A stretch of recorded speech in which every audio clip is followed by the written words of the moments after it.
Bonjour, je suis Bertrand Wolf, je suis le cofondateur d'Antilogie, et non Anthologie. Antilogie, qui est une start-up dont la première réalisation est un lieu qui s'appelle Le Pavillon, un lieu pour découvrir, tester, comprendre, imaginer, sélectionner les usages des technologies immersives pour l'entreprise. On a essayé de faire plus court, mais on n'a pas réussi. En tout cas, on va essayer de prendre quelques minutes ensemble pour comprendre ce que ça veut dire et pour répondre à la question qu'on a posée aujourd'hui, qui est pourquoi Walmart a décidé d'utiliser la VR pour former 1 million de salariés. Donc, c'est une start-up que j'ai créée avec Émilie Gobin-Mignot. Moi, j'étais producteur audiovisuel. Et puis, un beau jour, j'ai mis la tête dans un masque de réalité virtuelle. C'était il y a pratiquement 4 ans. À l'échelle de la VR, ça remonte à la préhistoire. Et j'ai été fasciné, comme souvent on l'est la première fois qu'on met la tête dans un masque de verre. Il y a un effet de sidération. Je me suis dit que c'était la drogue la plus puissante que j'avais jamais goûtée, sur cette capacité en fait à tromper mon cerveau. Et j'ai décidé de me consacrer à ça. Comme j'étais producteur, je suis passé à la production de réalité virtuelle. Pour produire ces choses qui sont nouvelles, il faut faire beaucoup d'évangélisation. Et on a consacré finalement de plus en plus de temps en fait, à expliquer aux gens et essayer de leur faire découvrir ce qu'on peut ressentir en réalité virtuelle. Mais comme les mots sont difficiles pour le faire comprendre, on a fini par décider d'en faire notre activité principale et on a donc créé un lieu qui est dédié en fait à l'expérimentation, un lieu qui a ouvert en mars 2018, donc il y a 15 mois, qui est installé au rez-de-chaussée de Nouma, au cœur de Paris, dans le Sentier, dans le Silicon Sentier. On a accueilli plusieurs milliers de visiteurs, on a organisé déjà plus de 120 événements. Et les gens que l'on accueille sont des entreprises qui souhaitent découvrir, qui souhaitent comprendre ce qu'on peut faire avec la réalité virtuelle dans un environnement professionnel, qui veulent se former, soit à la VR, soit en utilisant la VR, et puis qui viennent imaginer leur propre cas d'usage. Et quand elles avancent sur ces créations de cas d'usage, ensuite on leur permet de rencontrer les sociétés qui vont développer lorsqu'il s'agit d'un projet ad hoc pour elles, ou les sociétés qui ont déjà des solutions pour des choses qui sont génériques.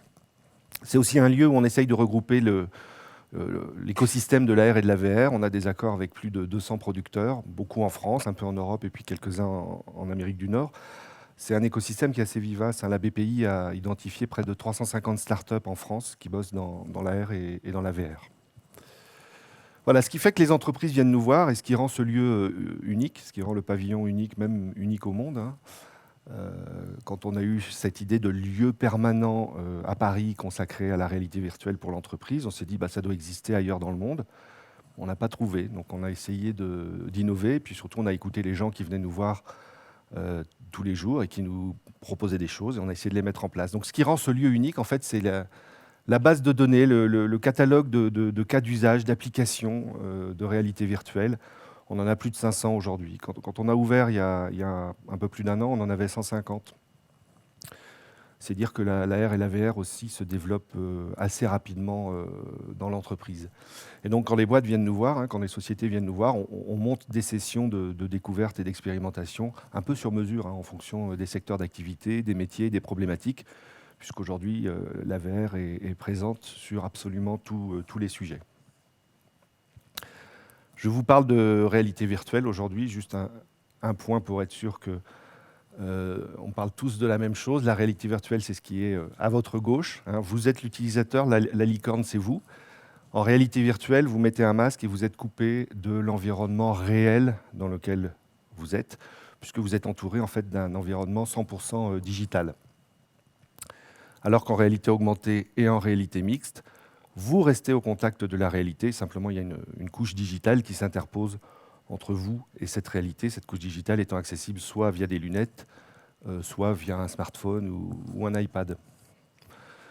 Et donc il y a un truc qui rend la réalité virtuelle absolument unique.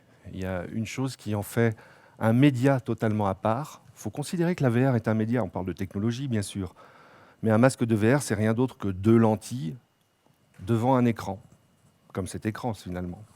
Mais ce qui rend la VR tout à fait unique en tant que média, c'est ce concept d'illusion de la non-médiation. Concept qui a été formulé par un tandem de chercheurs américains il y a déjà 20 ans. Alors c'est très chouette à replacer dans les dîners, l'illusion de la non-médiation. Ça veut dire quoi? C'est assez simple à comprendre. Quand vous regardez cet écran, ou celui de votre smartphone, madame, Vous savez que vous consommez un média. Vous savez que vous êtes en train d'utiliser un média. Il est en pleine conscience. Quand vous mettez la tête dans un masque de réalité virtuelle, le média disparaît. C'est comme s'il était transparent. Vous avez l'illusion qu'il n'y a pas de média. Et pour votre cerveau, quand il n'y a pas de média, ça s'appelle la réalité. Cet effet génère en fait un état psychologique, ça c'est pas du marketing, c'est de la psychologie, qui s'appelle la présence. Et la présence fait que, confronté à un environnement virtuel, lorsque votre cerveau ne fait pas la différence ou hésite entre virtuel et réel, il réagit et il vous incite à vous comporter exactement comme si c'était en vrai. C'est ça qui, quand on parle d'immersion, en fait, c'est ça le phénomène sous l'immersion. Et c'est ça qui rend la VR aussi puissante, aussi magique parfois, et aussi performante quand il s'agit de raconter des histoires pour de la fiction ou pour de la formation, par exemple. Illustration par l'exemple.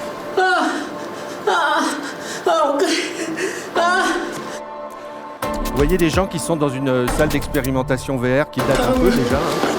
Le matériel a facilement 2 ans et demi, et ils doivent marcher sur une planche qui est posée par terre. Et ils sont coupés, évidemment, puisqu'ils portent le masque, ils sont coupés de la salle d'expérimentation. Ils ne voient pas les gens qui sont autour d'eux. Au bout de cette planche, il y a un petit chat qu'ils doivent attraper, et ça paraît très difficile. Ce qui est normal. C'est normal puisqu'ils ne voient pas l'environnement réel, hein. Ils ne voient pas l'environnement réel dans lequel ils sont. Ils ne voient que l'environnement virtuel qui leur propose non pas une planche posée sur le sol, mais une planche au-dessus du vide, avec le petit chat au bout. On a reçu plus de 4000 personnes au pavillon. On leur a toutes fait faire cette expérience, en leur expliquant la présence, en parlant d'illusion de la non-médiation, en leur montrant cette vidéo. Et quand ils font l'expérience, la moitié des gens n'arrivent pas à faire les 3 pas. Ils n'arrivent pas à faire les 3 pas qui sont nécessaires pour attraper le petit chat. Alors vous allez me dire, ok, peut-être qu'on avait un échantillon surreprésenté en gens qui sont sensibles au vertige. Non, non, c'est simplement que leur cerveau primaire prend le dessus et leur dit n'y va pas. Le cerveau primaire, c'est celui qui nous maintient en vie, hein, le cerveau limbique. Et il leur dit n'y va pas, c'est trop dangereux. Et cette tension, une tension vitale hein, qui a été créée, fait que le cerveau réagit comme si c'était vrai. Donc en VR, on peut créer des situations qui sont des situations qui génèrent des réactions comme la réalité. Et là, ça nous permet une transition vers le sujet général de la journée qui est les RH. Une personne a dit « la connaissance s'acquiert par l'expérience, tout le reste n'est que de l'information ». Ça pourrait s'appliquer parfaitement à la VR, puisque ce que l'on fait en réalité virtuelle est assimilé par le cerveau à une expérience, à de l'expérience. Et c'est l'expérience qui nous transforme. La personne qui a dit ça n'était pas un pro de la VR. Mais enfin, il ne disait pas que des bêtises non plus. Voilà, alors, sujet du jour, Walmart. Vous savez, Walmart, c'est le premier distributeur mondial de très très loin. Il est 5 fois plus gros que Carrefour. C'est aussi le premier employeur privé au monde. Il emploie près de 2 millions de personnes, 1 200 000 aux États-Unis, il y a 4 700 magasins. Et Walmart a fait une annonce fin septembre l'année dernière qui a vraiment surpris tout le monde. Ils ont annoncé qu'ils allaient former cette année, 2019, 1 million de salariés grâce à la réalité virtuelle. Donc 1 million de salariés aux États-Unis, c'est la quasi-totalité, c'est 80% de leurs salariés. Et évidemment, personne n'avait annoncé de tels chiffres, un déploiement aussi massif de la VR nulle part ailleurs dans le monde auparavant. Donc du coup, on a essayé de comprendre ce qu'il y avait sous cette annonce et ce qui avait amené Walmart à prendre cette décision. Alors avant de rentrer dans les détails de l'histoire, je vais vous proposer une petite vidéo de célébration que Walmart et Oculus, c'est la marque de masque que porte la jeune femme et c'est celle qu'a choisie Walmart, que donc Walmart et Oculus ont lancé pour l'occasion.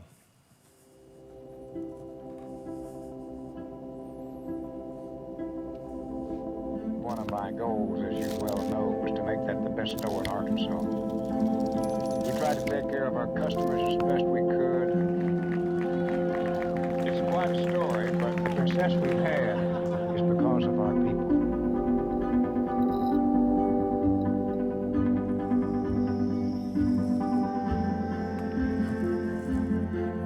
This is your VR headset. You're just gonna place that on. Let's hold your remote there. Welcome to Walmart training. For customers. Wow. It's amazing. Click each marker to learn about the different types of orders that will It's very detailed. I mean, it feels like I'm standing in front of the tower. I think I could touch that. I'm in the front of the I see store. an associate right here on the side. He wants me to scan a I package. just dispensed an order. You know, hearing about it versus, seeing it and doing it is totally different. This is like hands-on training. This kind of training that helps with making it faster because once you hit the floor with this, you know what you're doing. It makes people want to learn more. Hands-on training is important for customer service, which is everything. This enhancement would unify the company. Take a look at that orange tower in front of you. It can hold 297 packages.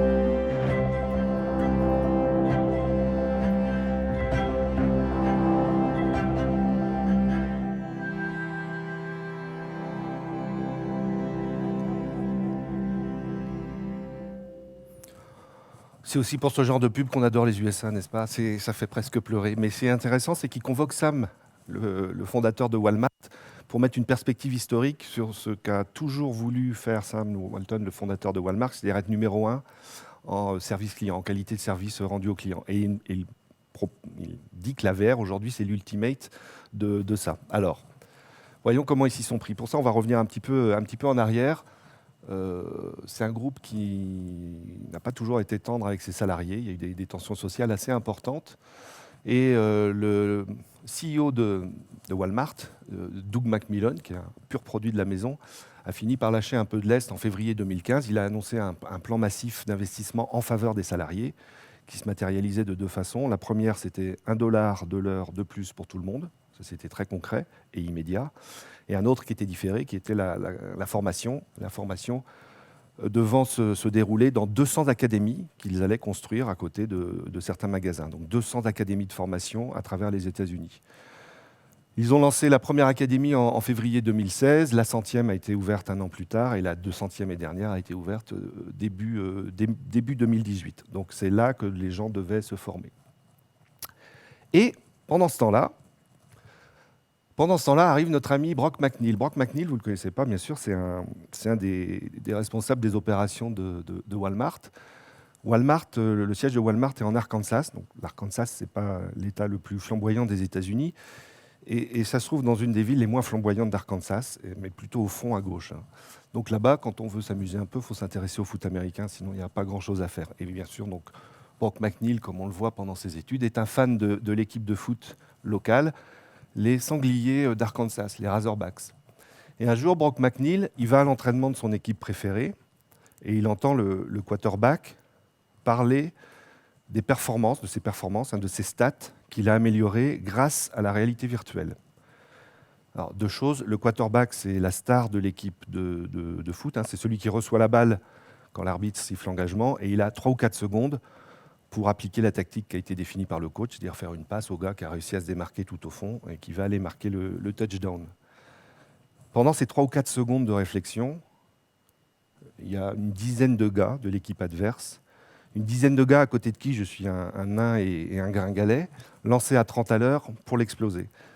Donc plusieurs fois par match, en fait, le quarterback répète une séquence de jeu où il y a une tension énorme pendant laquelle il doit rester très lucide et performant. Et il explique donc à Brock McNeil que c'est grâce à la réalité virtuelle qu'il a réussi à améliorer ses statistiques. Les stats, c'est tout en foot américain. Donc Brock McNeil cherche à rencontrer le gars qui a permis ce prodige. Le gars, il s'appelle Derek Belch. Lui aussi, c'est un ancien joueur de foot. Il est en blanc, là. Mais lui, il était botteur, kicker. Donc il rentrait sur le terrain 2 fois 10 secondes par match à peu près pour juste faire la transformation. Ça, sans doute que ça lui laissait le temps d'un peu plus réfléchir sur le banc de touche. En tout cas, il a fait des bonnes études. Il est allé à Stanford. Et à Stanford, il a fréquenté le Virtual Human Interaction Lab. C'est un des laboratoires les plus avancés en matière de d'interaction de l'homme en réalité virtuelle. C'est un labo qui a été créé en 2003, qui est dirigé par Jeremy Bailenson.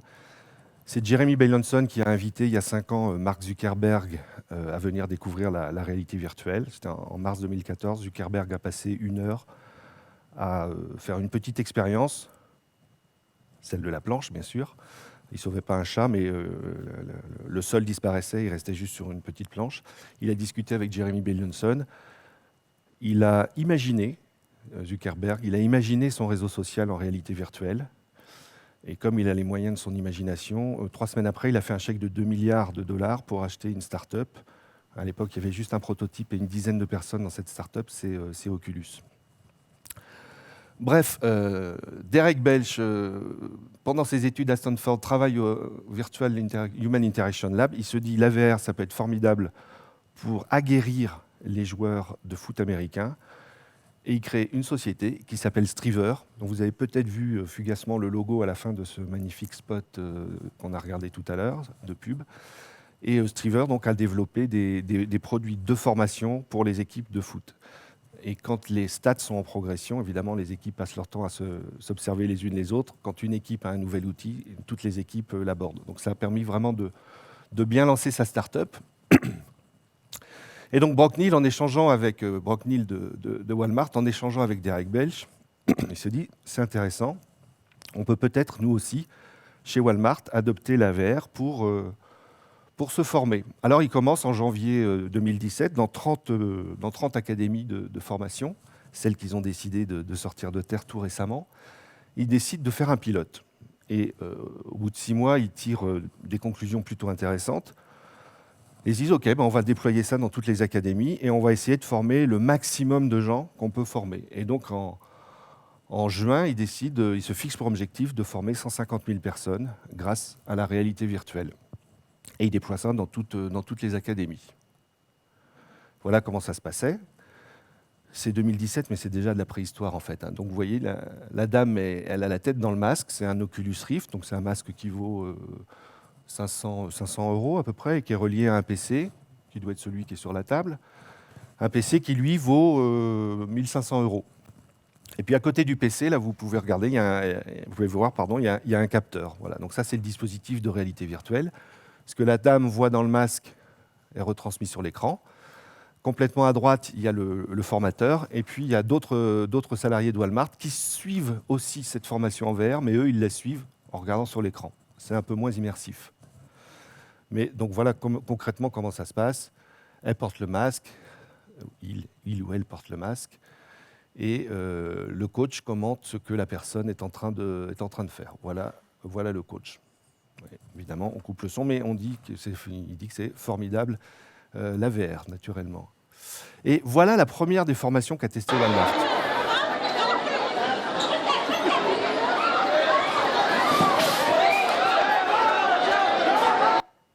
Vous avez reconnu, c'était un jour de Black Friday. Et c'est ça que le gars de Walmart a eu en tête quand il a entendu parler du quarterback pendant ces 3 ou 4 secondes, plusieurs fois dans le match, où il y a une énorme tension et où il faut rester lucide et performant. Il s'est dit, bon sang, mais nous, on a ça au moins une fois par an dans chacun de nos magasins et tous nos salariés en souffrent. C'est le jour du Black Friday, un jour d'émeute en magasin et un jour d'émeute, mais un jour avec un enjeu de business important, donc un jour pendant lequel tous les salariés doivent rester super performants. Et donc, ils ont testé la VR pour aguerrir leurs salariés à ce jour de Black Friday. Donc, le dispositif est simple. Je mets le masque de VR. Je suis dans une vidéo. C'est des images réelles. Au milieu du brouhaha, de la frénésie, même de la furie d'un jour de Black Friday. Et je dois, moi, salarié de Walmart, identifier au regard les dysfonctionnements ou les choses qui devraient être améliorées. Donc, par exemple, un produit sans étiquette, un jour de Black Friday, ça ne marche pas. Ce n'est pas le jour où on prend le temps d'aller voir le vendeur ou la vendeuse pour lui dire « Excusez-moi, s'il vous plaît, pardon, ça ne marche pas ». Donc, il faut intervenir. Un enfant tout seul dans son caddie, un enfant de 2 ans debout dans son caddie pendant que ses parents sont à l'autre bout du magasin en train de s'étriper pour un t-shirt à moins 80%, il faut intervenir. Voilà, c'est ce genre de situation dans lesquelles je dois, moi, salarié de Walmart, faire un peu abstraction du brouhaha et même de la fureur environnante pour rester performant. Et c'est donc avec une de ces formations qu'ils ont pu mesurer, enfin c'est une des formations grâce auxquelles ils ont mesuré, en fait, au terme du pilote, deux choses. En tout cas, ils ont partagé deux chiffres.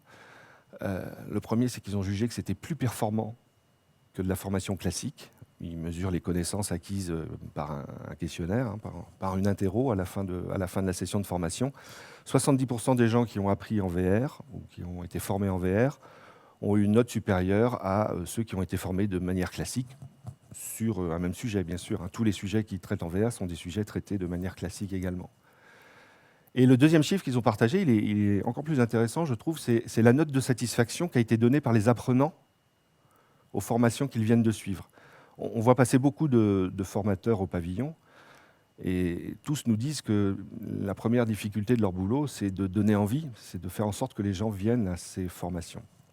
Et là, c'est du coup intéressant de se dire que les gens qui ont été formés en VR ont attribué une note 30% plus élevée, c'est pas rien, 30% plus élevée que les gens qui ont été formés de façon classique. Autre retour, Andy Traynor, qui s'occupe de training, évidemment, chez Walmart. Andy Traynor, il dit ce qui est formidable avec la VR, c'est que ça rend l'apprentissage expérientiel.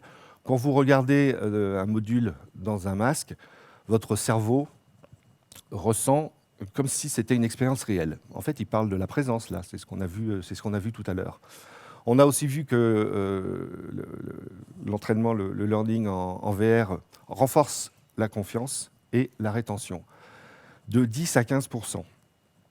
Et c'est plutôt en dessous de ce que donnent les résultats des études dans les labos universitaires où les niveaux de mémorisation entre VR versus non-VR sont plutôt à 25 ou 30% supérieurs en faveur de la VR. Pour deux raisons assez simples. La première, c'est lié au dispositif. Hein. On est isolé de toute sollicitation du monde extérieur. Hein. Donc, on ne reçoit pas d'alerte smartphone. On ne voit pas les gens qui passent au fond de la salle ou par la fenêtre. Et la deuxième, c'est que très souvent, l'apprentissage en VR est associé au fait d'agir, à de l'action. Et on sait bien qu'on apprend mieux ou plus facilement en agissant que simplement en lisant ou en écoutant. Voilà, donc, fort de ces chiffres, il décide d'accélérer. Et au passage, un petit saut techno, puisque le gros masque à $500 avec un gros PC à $1000 plus les capteurs, etc. Ce masque grâce auquel il y a une personne qui a été formée et les autres qui regardaient, avec pour objectif de former 150 000 personnes. Ce masque est remplacé par un masque beaucoup plus léger, l'Oculus Go, qui vaut 200 €. Donc on n'est plus tout à fait sur les mêmes prix. Et du coup, ils ont pris une décision qui est assez incroyable, alors même qu'ils venaient d'inaugurer la 200e académie de formation aux États-Unis. Ils ont décidé que ces formations n'auraient plus lieu dans ces lieux, mais directement dans les magasins. D'où le nombre de masques. Ils en ont déployé 2 dans chacun des petits magasins et 4 dans chacun des grands. Et du coup, l'objectif n'était plus 150 000, mais 1 million, forcément, puisqu'ils vont former plus facilement un plus grand nombre de gens en étant là où les gens bossent. Et puis, on n'est plus sur 3 formations comme pour le pilote, mais 45 formations différentes. Donc, ils ont développé l'année dernière 45 formations qui se répartissent en nouvelles technologies. Voilà. En compliance, c'est le fait que tout le monde du haut en bas de la hiérarchie ait accès aux mêmes informations, aux mêmes règles, aux mêmes valeurs, etc. Et puis, pas mal de customer service, enfin c'est 3 tiers, hein, pas mal de customer service, c'est-à-dire comment je réagis face aux clients. La formation sur le jour du Black Friday correspond bien à ça. Il y en a une qui pourrait correspondre aujourd'hui à Nantes. Il y a une formation à l'ouragan aussi, c'est-à-dire comment je réagis un jour d'ouragan vis-à-vis de mes clients.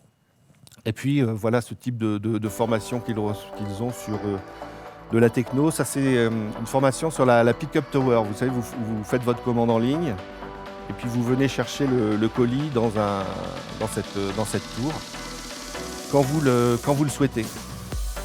Jusqu'à présent, ils installaient ce genre de tour dans un magasin, ils convoquaient les salariés, ils formaient les salariés. Quand tout le monde était formé, ils mettaient la tour en service.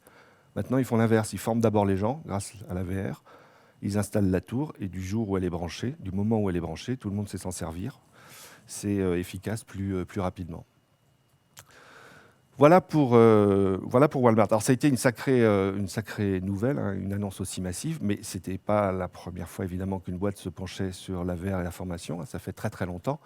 Et dans cette dernière partie de ma présentation, j'aimerais souligner quelques points de force de la VR lorsqu'elle est mise au service de la formation et l'illustrer à chaque fois avec un ou deux cas.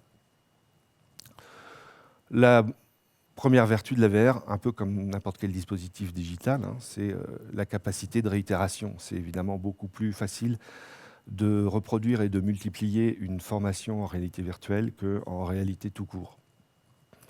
Ça, c'est un cas qui vient des États-Unis. Donc, c'est développé par une boîte qui s'appelle Tailspin et c'est pour un assureur, Farmers.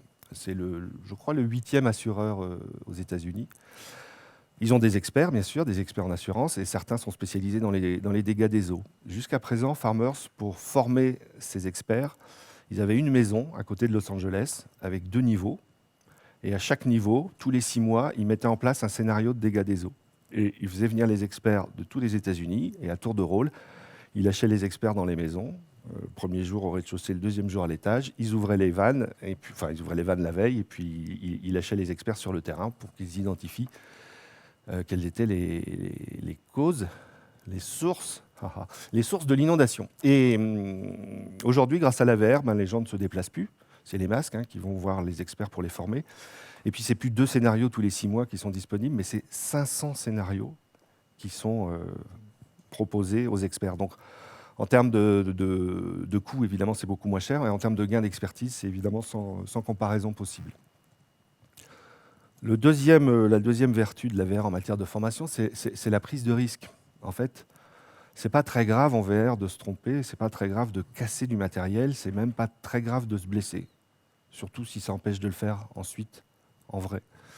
Moi, je suis déjà mort en VR, en formation. Je suis mort sur un chantier Bouygues Construction. J'ai appliqué les consignes qu'on m'a données, comme il fallait, et il y a un bloc de béton qui m'est tombé dessus.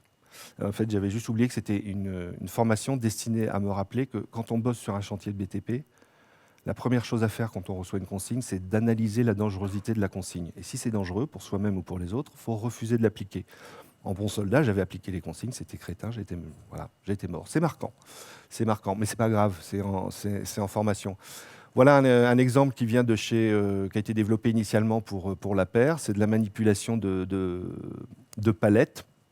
Donc vous devez ouvrir des palettes je crois que c'est des portes, des blocs de portes. Et si vous ne vous y prenez pas bien, si vous ne faites pas les choses dans l'ordre ou en respectant les consignes et le savoir-faire, voilà, vous risquez de blesser quelqu'un, là c'est le cas, voire de vous prendre le truc sur la tête. C'est pas grave du tout. C'est pas grave du tout, mais c'est très formateur. Dans certains CFA, par exemple, de menuiserie, ils apprennent aux apprentis à utiliser des scies circulaires en commençant par une machine virtuelle, de façon à maîtriser le mouvement de la planche et en évitant à des doigts de se couper, aux gens de se blesser. Autre point d'intérêt de la VR en formation, c'est le tracking, c'est la mesure. Alors, évidemment, on peut l'imaginer facilement sur du geste technique, comme par exemple ici dans cette application qui est utilisée par Alstom pour de la peinture industrielle. On va peindre des wagons, avec un pistolet réel, mais couplé à une manette de réalité virtuelle. Alors pourquoi un pistolet réel ? Parce qu'en fait, le pro qui va utiliser cette machine-là, il ne verra pas le pistolet, puisqu'il a le masque de VR, mais sa main lui dira, c'est vraiment un pistolet. Il y a bien la forme, il y a bien le poids, il y a bien le retour de force de la poignée. Et donc, je commence à peindre de façon virtuelle mon bout de wagon. Je peux même utiliser une nacelle, elle aussi virtuelle, pour monter tout en haut du wagon. Je dépose cette peinture que vous avez vue, qui est une peinture bleue. Et quand j'ai fini de peindre, j'appuie sur un bouton et la peinture peut changer de couleur. Elle peut devenir bleue, rouge, jaune. Enfin, elle peut rester bleue, devenir rouge, jaune ou verte. Ce qui fait qu'elle change de couleur, c'est l'épaisseur que j'ai déposée. Parce qu'en fait, la machine a mesuré l'épaisseur de peinture virtuelle que j'ai déposée sur le bout de tôle virtuel. La précision, c'est 15 microns. Ça a été développé avec un laboratoire du CEA. Autant dire que c'est un niveau de précision qui est impossible à réaliser dans la vraie vie. Ce qui est très difficile aussi à analyser, voilà, c'est ça, c'est la trajectoire. Un expert peut suivre le pinceau du regard, mais difficile de le quantifier comme on le fait là. On peut même analyser l'angle avec lequel le pistolet a attaqué la surface. Ça, c'est utilisé par Alstom, évidemment, pour former, pour contrôler la formation de ces peintres. C'est utilisé aussi en recrutement. C'est un outil d'évaluation. Tout ça sans que les gens soient obligés de se déplacer dans un hangar, sans utiliser de la peinture qui coûte cher et surtout qui pollue beaucoup. Voilà. Donc, évidemment, la mesure pour du geste technique, mais également pour du soft skills. J'ai pas de vidéo là, mais c'est la fin d'une vidéo quand on est en VR. Ça s'appelle Pitch Boy et on doit pitcher à cette dame qui est censément une hacheuse de chez Orange. On doit lui pitcher le produit que l'on vend et ce produit c'est un petit robot qui s'appelle Pepper, je crois. Donc on se met dans la peau d'un vendeur, on revise son argumentaire, on met le masque de VR, on se retrouve dans un bureau un peu terne. Cette dame rentre et s'assoit en face de vous et elle vous dit bonjour, je vous écoute. Et là, il faut commencer à argumenter sur les trucs que vous avez découverts juste avant. Et vous commencez à parler à cette dame donc, de ce robot, et puis elle vous pose des questions. Les questions qu'elles vont vous poser ne seront pas les mêmes en fonction de ce que vous lui avez raconté juste avant. Si vous lui parlez du prix, mais sans parler des conditions de paiement, eh ben, elle va vous reprendre sur les conditions de paiement. Et elle garde cette attitude un petit peu fermée, ça dure une dizaine de minutes, et à la fin, elle vous dit soit non, je ne veux pas de votre truc, soit ok, on va acheter, soit on va reprendre rendez-vous. Et à l'issue de ça, vous avez un score. Un score, il se trouve que là, c'est un score sur 4 éléments qui ont été prédéfinis par les formateurs, en fait, qui ont construit tout le scénario d'argumentation et qui vous permet de voir que, tiens, à droite, je ne sais plus ce que c'était comme item, mais j'ai été assez performant, alors qu'au milieu, 20%, je n'ai pas été très, très performant. Donc ça me permet aussi de savoir là où j'ai les axes de progrès les plus importants. Ça permet aussi de voir que si sur une force de vente, tout le monde a une note moyenne sur un sujet, c'est pas les gens, mais c'est les arguments qu'on leur a donnés qui ne sont pas assez percutants ou pertinents. Toute cette mesure-là, elle se fait grâce à des outils qui permettent de suivre la voix, c'est-à-dire à la fois le débit, les hésitations, la reconnaissance aussi du langage naturel, donc les mots qui ont été prononcés. On peut également y coupler de l'eye tracking pour être sûr pour vérifier si j'ai bien regardé mon interlocutrice dans les yeux tout le temps ou si j'ai le regard qui a un peu flotté. On peut même faire du tracking gestuel pour savoir si j'étais un peu avachi ou si j'avais une posture plus dynamique. Autre vertu ou point d'intérêt de la réalité virtuelle pour de la formation, c'est le fait de pouvoir prendre des points de vue variés. Alors, la situation classique, c'est je suis le vendeur et j'ai en face de moi un client virtuel, et puis le moment d'après, on inverse les rôles. Mais je vais vous parler d'un exemple que j'aime bien, parce qu'il montre qu'en fait, on peut aussi imaginer des choses, être très créatif en matière de formation. Là, c'est une formation pour des conseillers bancaires. Donc, je suis conseiller bancaire, je vais me retrouver assis face à ce monsieur. Donc, je suis dans mon bureau, je reçois ce monsieur, il vient d'hériter d'une somme d'argent, et je vais essayer de lui conseiller un placement en fonction de ses objectifs. C'est un dispositif, c'est une interaction assez simple, puisque j'ai le choix de la réponse à lui apporter. Et en fonction de la réponse que je donne, je marque des notes. Donc, à la fin de l'entretien, normalement, je lui ai vendu un produit et j'ai un score, j'ai une note. Voilà. Mais cette note, ce n'est pas forcément toute mon évaluation, puisqu'il y a une deuxième séquence qui a lieu toujours dans la banque, mais dans un autre bureau. Et cette fois-ci, je suis devant ma chef. Et elle va me débriefer. Elle va me débriefer de l'entretien. Et évidemment, le débrief qu'elle me fait est différent selon le parcours, le circuit de vente et même le produit que j'ai vendu à ce monsieur. Donc c'est un deuxième point de vue intéressant sur cet exercice de vente. Et ça ne se termine pas là, et c'est là où ça devient amusant. Ça ne s'arrête pas là, puisqu'il y a une troisième séquence où je ne suis plus à la banque, c'est plus dans la journée, c'est en soirée, je suis dans un restaurant, et il y a un couple qui est en train de dîner à 2 tables de moi, et c'est mon client de ce matin, et il est avec son épouse. Et son épouse lui pose la question que pose n'importe quel conjoint dont le partenaire est allé à la banque. Son épouse lui dit, au fait, tu étais chez le banquier, qu'est-ce qu'il t'a raconté ce matin ? Et donc j'entends le débrief de l'entretien de vente, mais dans la bouche du client. Et c'est évidemment, ça peut être très différent de ce que m'a raconté ma boss juste avant, qui a pu me féliciter parce que j'ai fait une belle vente.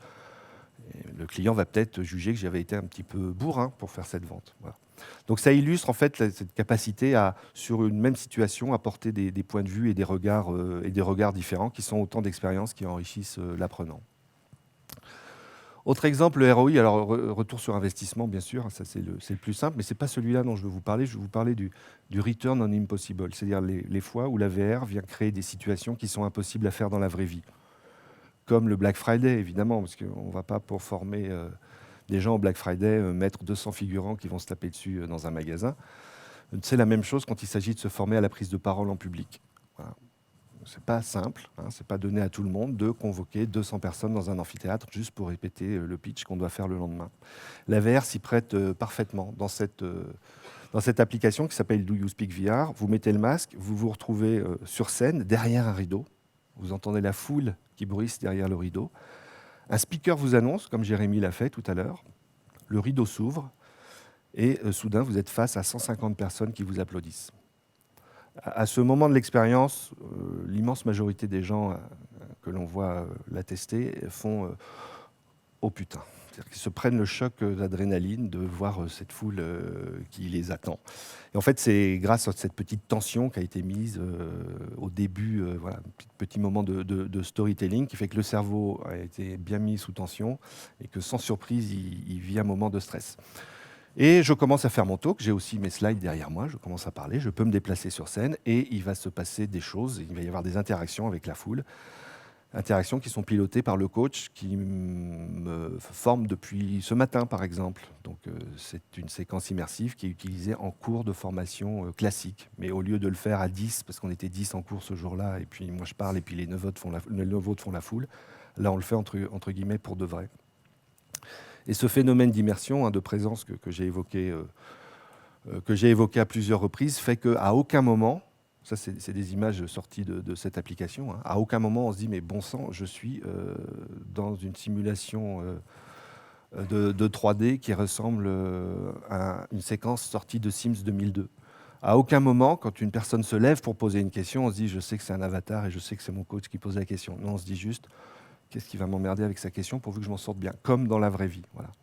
Ce type d'expérience, quand on la réitère, ne permet pas d'ôter le stress que l'on ressent, enfin que l'immense majorité des gens ressentent quand on est sur scène, mais ça permet de s'y accoutumer et de voir qu'en fait, malgré le trac, malgré le stress, à force de répétition, on peut être très à l'aise et très performant à présenter en public.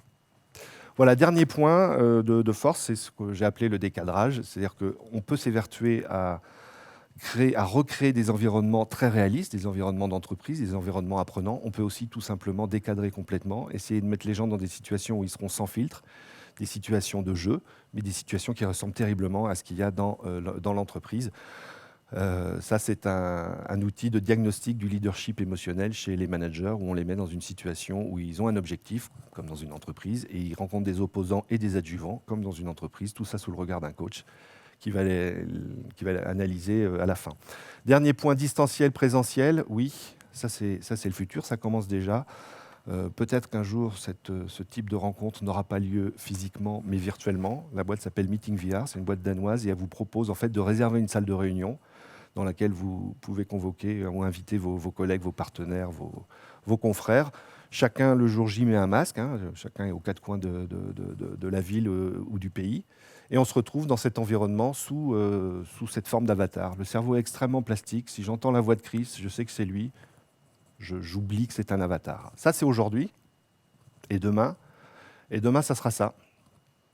Ah, request access. Bon, désolé, pas de vidéo.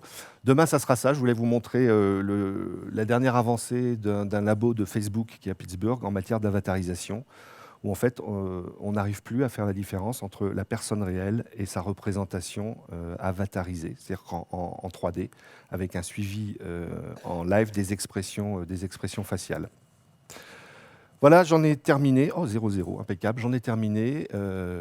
J'espère avoir le plaisir de vous revoir, peut-être ici dans les allées de Web Today, ou peut-être au pavillon que l'on peut visiter chaque vendredi matin si vous scannez le flashcode. Vous serez les bienvenus. Un grand merci Bertrand Wolf, Merci. cofondateur d'Antilogie.